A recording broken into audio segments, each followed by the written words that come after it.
Animal Farm by George Orwell, Chapter 1. Mr. Jones of the Manor Farm had locked the hen houses for the night, but was too drunk to remember to shut the pop-holes. With the ring of light from his lantern dancing from side to side, he lurched across the yard, kicking off his boots at the back door, drew himself a last glass of beer from the barrel in the scullery, and made his way up to bed, where Mrs. Jones was already snoring. As soon as the light in the bedroom went out, there was a stirring and a fluttering all through the farm buildings. Word had gone round during the day that old Major, the prize middle white boar, had had a strange dream on the previous night, and wished to communicate it to the other animals. It had been agreed that they should all meet in the big barn as soon as Mr. Jones was safely out of the way. Old Major, so he was always called, though the name under which he had been exhibited was Willingdon Beauty, was so highly regarded on the farm that everyone was quite ready to lose an hour's sleep in order to hear what he had to say. At one end of the big barn, on a sort of raised platform, Major was already ensconced on his bed of straw, under a lantern which hung from a beam. He was 12 years old and had lately grown rather stout, but he was still a majestic-looking pig, with a wise and benevolent appearance in spite of the fact that his tushes had never been cut. Before long the other animals began to arrive and make themselves comfortable after their different fashions.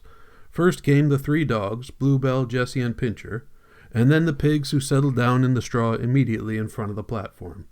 The hens perched themselves on the window-sills, the pigeons fluttered up to the rafters, the sheep and cows lay down behind the pigs and began to chew the cud. The 2 cart horses, Boxer and Clover, came in together, walking very slowly and setting down their vast hairy hoofs with great care, lest there should be some small animal concealed in the straw.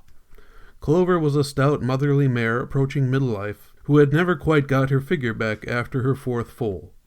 Boxer was an enormous beast, nearly 18 hands high, and as strong as any 2 ordinary horses put together.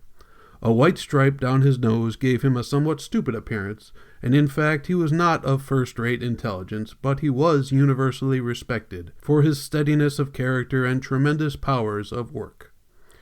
After the horses came Muriel, the white goat, and Benjamin, the donkey.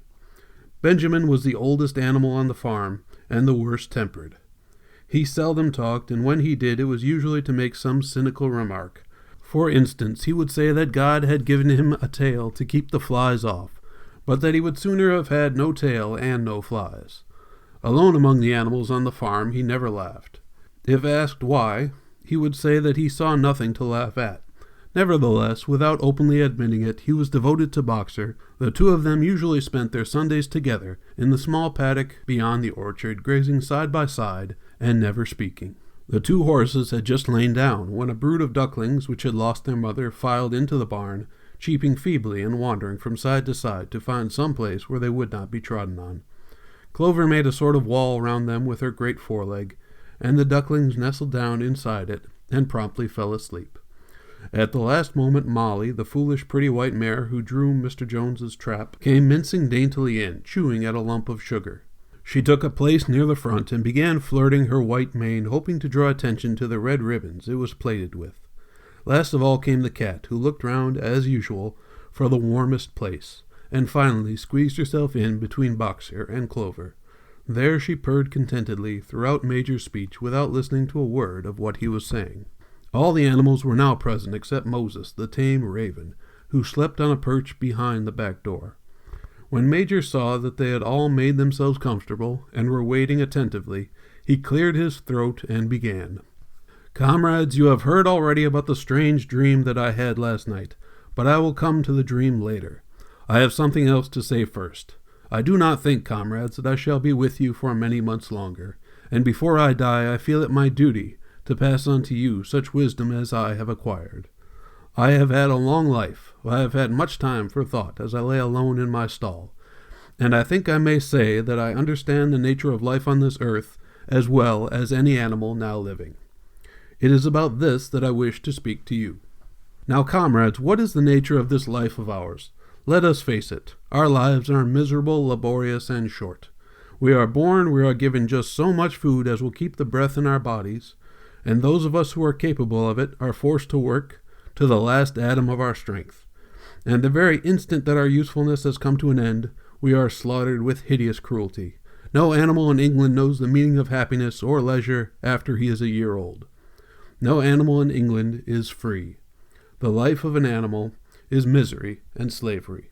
That is the plain truth. But is this simply part of the order of nature? Is it because this land of ours is so poor that it cannot afford a decent life to those who dwell upon it? No, comrades, 1,000 times no. The soil of England is fertile, its climate is good, it is capable of affording food in abundance to an enormously greater number of animals than now inhabit it. This single farm of ours would support 12 horses, 20 cows, hundreds of sheep, and all of them living in a comfort and a dignity that are now almost beyond our imagining. Why then do we continue in this miserable condition? Because nearly the whole of the produce of our labor is stolen from us by human beings. There, comrades, is the answer to all our problems. It is summed up in a single word: man. Man is the only real enemy we have. Remove man from the scene, and the root cause of hunger and overwork is abolished forever.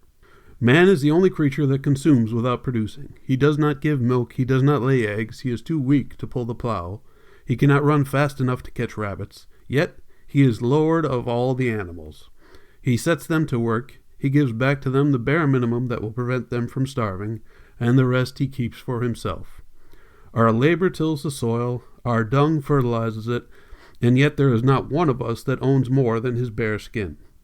You cows that I see before me, how many thousands of gallons of milk have you given during this last year? And what has happened to that milk which should have been breeding up sturdy calves? Every drop of it has gone down the throats of our enemies. And you hens, how many eggs have you laid this year, and how many of those eggs ever hatched into chickens?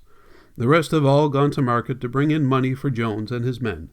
And you, Clover, where are those 4 foals you bore, who should have been the support and pleasure of your old age? Each was sold at a year old. You will never see one of them again.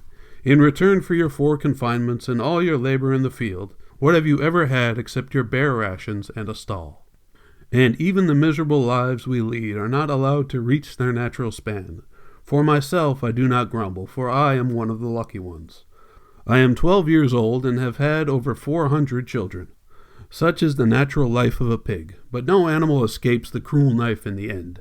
You young porkers who are sitting in front of me, every one of you will scream your lives out at the block within a year. To that horror we all must come. Cows, pigs, hens, sheep, everyone. Even the horses and the dogs have no better fate. You, Boxer, the very day that those great muscles of yours lose their power, Jones will sell you to the knacker, who will cut your throat and boil you down for the foxhounds. As for the dogs, when they grow old and toothless, Jones ties a brick round their necks and drowns them in the nearest pond. Is it not crystal clear, then, comrades, that all the evils of this life of ours spring from the tyranny of human beings? Only get rid of man, and the produce of our labor would be our own. Almost overnight we could become rich and free. What then must we do? Why, work night and day, body and soul, for the overthrow of the human race. That is my message to you, comrades: rebellion. I do not know when that rebellion will come. It might be in a week or in 100 years, but I know, as surely as I see this straw beneath my feet, that sooner or later justice will be done. Fix your eyes on that, comrades, throughout the short remainder of your lives, and above all, pass on this message of mine to those who come after you, so that future generations shall carry on the struggle until it is victorious. And remember, comrades, your resolution must never falter. No argument must lead you astray. Never listen when they tell you that man and the animals have a common interest, that the prosperity of the one is the prosperity of the others. It is all lies. Man serves the interests of no creature except himself, and among us animals let there be perfect unity, perfect comradeship in the struggle. All men are enemies, all animals are comrades. At this moment there was a tremendous uproar. While Major was speaking, 4 large rats had crept out of their holes and were sitting on their hindquarters listening to him.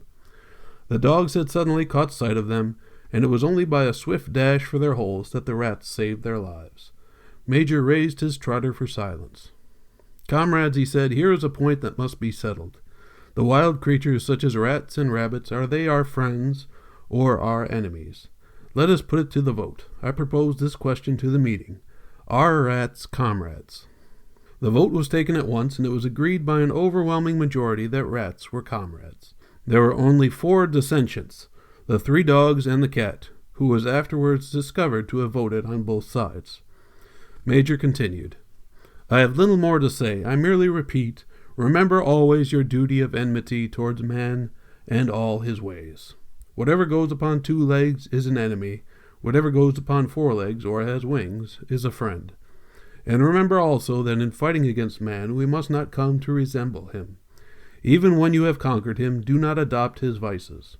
No animal must ever live in a house, or sleep in a bed, or wear clothes, or drink alcohol, or smoke tobacco, or touch money, or engage in trade. All the habits of man are evil, and above all, no animal must ever tyrannize over his own kind. Weak or strong, clever or simple, we are all brothers. No animal must ever kill any other animal. All animals are equal. And now, comrades, I will tell you about my dream of last night. I cannot describe that dream to you. It was a dream of the earth as it will be when man has vanished. But it reminded me of something that I had long forgotten. Many years ago, when I was a little pig, my mother and the other sows used to sing an old song, of which they knew only the tune and the 3 first words. I had known that tune in my infancy, but it had long since passed out of my mind. Last night, however, it came back to me in my dream, and what is more, the words of the song also came back. Words, I am certain, which were sung by the animals of long ago, and have been lost to memory for generations. I will sing you that song now, comrades. I am old and my voice is hoarse, but when I have taught you the tune, you can sing it better for yourselves. It is called Beasts of England. Old Major cleared his throat and began to sing. As he had said, his voice was hoarse, but he sang well enough, and it was a stirring tune, something between Clementine and La Cucaracha. The words ran, Beasts of England, beasts of Ireland, beasts of every land and clime, hearken to my joyful tidings of the golden future time. Soon or late the day is coming, tyrant man shall be o'erthrown, and the fruitful fields of England shall be trod by beasts alone. Rings shall vanish from our noses, and the harness from our back. Bit and spur shall rust forever. Cruel whips no more shall crack. Riches more than mind can picture, wheat and barley, oats and hay, clover, beans, and mangel wurzels shall be ours upon that day. Bright will shine the fields of England, purer shall its water be, sweeter yet shall blow its breezes on the day that sets us free. For that day we all must labor, though we die before its break. Cows and horses, geese and turkeys, all must toil for freedom's sake. Beasts of England, beasts of Ireland, beasts of every land and clime, hearken well and spread my tidings of the golden future time. The singing of this song threw the animals into the wildest excitement. Almost before Major had reached the end, they had begun singing it for themselves. Even the stupidest of them had already picked up the tune and a few of the words, and as for the clever ones, such as the pigs and dogs, they had the entire song by heart within a few minutes.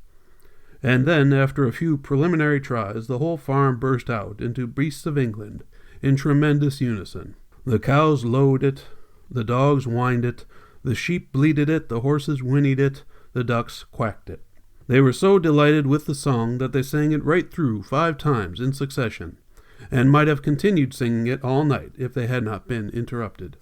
Unfortunately, the uproar awoke Mr. Jones, who sprang out of bed, feeling sure that there was a fox in the yard. He seized the gun which always stood in a corner of his bedroom and let fly a charge of No. 6 shot into the darkness. The pellets buried themselves in the wall of the barn, and the meeting broke up hurriedly. Everyone fled to his own sleeping place.